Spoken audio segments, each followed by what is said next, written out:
So the final discussion question I have, uh, just kind of a random one that is applicable to this poem, is why Christmas? Many other holidays Robert could have used, yet he chose Christmas, the crown jewel of most holidays. Uh, Here are the reasons I came up with. Cold.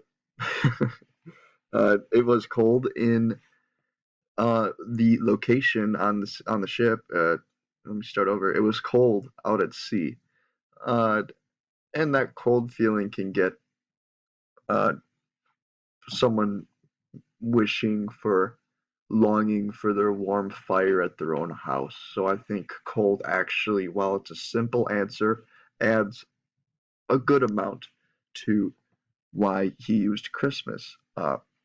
Two is because it's flu season, and he himself, the author, was often sick in bed, as I mentioned earlier, and so it's something that he could relate with, being home during Christmas because he's sick and he needs his family to take care of him, which leads to the last point of most of the holidays that we think of, the one where we think of family together, is Christmas.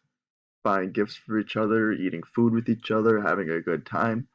It's a really family oriented holiday, starting from the family that Christ was involved in on Christmas Day, all the way to our own families together every December.